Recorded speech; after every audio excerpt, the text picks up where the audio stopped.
pardon, je vous avais pas vu. En même temps, vous arrivez comme des fleurs. Et justement, c'est le thème de cette vidéo d'aujourd'hui. Regardez comme les jonquilles sont belles. Tout d'abord, je vous présente la partie de jardin que j'avais réalisée en fin d'année dernière. Donc tout a été bêché, puis paillé, avec un paillage d'herbes tondues, agrémenté également d'un petit peu de compost maison. Là, c'était l'endroit des tomates. Et là, vous voyez que tout est en fleurs. Donc c'est l'occasion pour moi de vous parler des fleurs dans le jardin.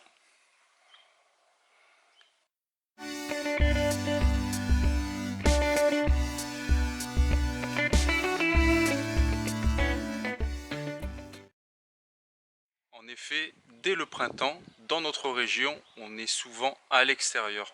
C'est vraiment comme une seconde maison ici, notre jardin. Et pour moi, il est indispensable d'avoir des fleurs dans son jardin. Je ne me voyais pas vivre dans une maison bétonnée où le jardin était laissé à l'abandon. Donc c'est vraiment quelque chose de très important pour moi et ma famille d'avoir de la verdure autour de chez soi.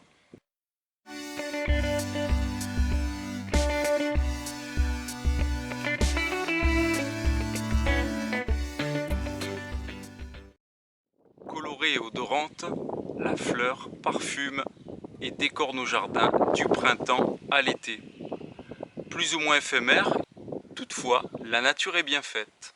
Certaines fleurs fleurissent également en automne et en hiver, ce qui permet à votre jardin d'être fleuri tout au long de l'année.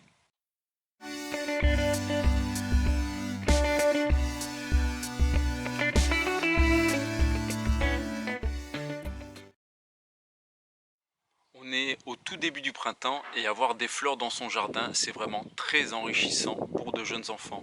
J'adore les entendre poser des questions, me demander pourquoi ont-elles cette forme, pourquoi sentent-elles bon, à quoi servent-elles. C'est vraiment très enrichissant, surtout quand on a de très jeunes enfants.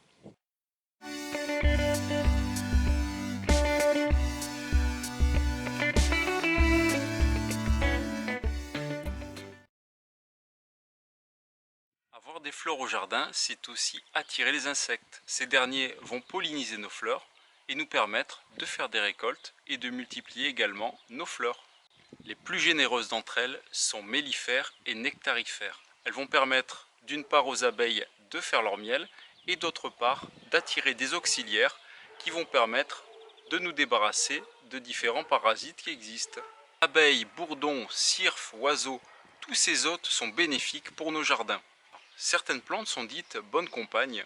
Ça veut dire que l'association entre l'une et l'autre des espèces va permettre de faire fuir les ravageurs. Ça peut être lié à l'odeur du feuillage, ça peut être aussi lié à la floraison qu'elle va provoquer, vont permettre à tous ces ravageurs de disparaître.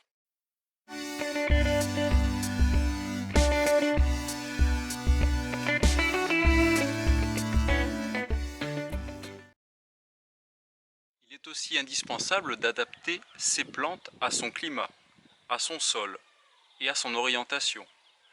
Ici, dans le sud-est, on a quand même une région ballottée par les vents, relativement douce en hiver et très sèche en été. Donc favoriser les plantes et fleurs de votre coin, ça permettra de garder une certaine identité régionale.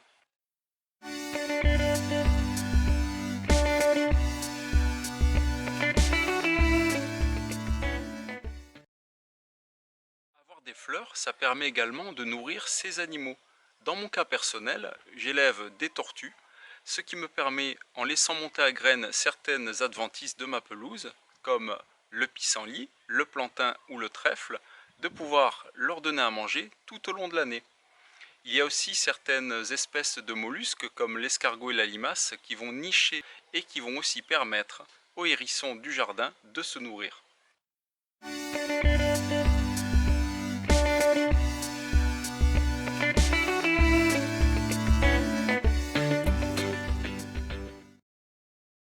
Pour finir cette petite vidéo printanière, je dirais que mettre des fleurs chez soi, que ce soit dans un jardin ou sur un balcon, c'est important pour le smile, surtout en ces périodes difficiles. Ça permet de respirer, de se faire plaisir, de transmettre à ses enfants une certaine valeur. Planter des fleurs, c'est aussi avoir un geste responsable, un geste éco-responsable, même à petite échelle. Toute pratique de jardinage est bonne à prendre. Je dirais qu'il faut insister sur les valeurs simples, arrêter de toujours vouloir plus et surtout essayer de partager davantage. Voilà, j'espère que cette vidéo vous a plu et moi je vous dis à la prochaine pour une prochaine vidéo. Allez à tous, ciao!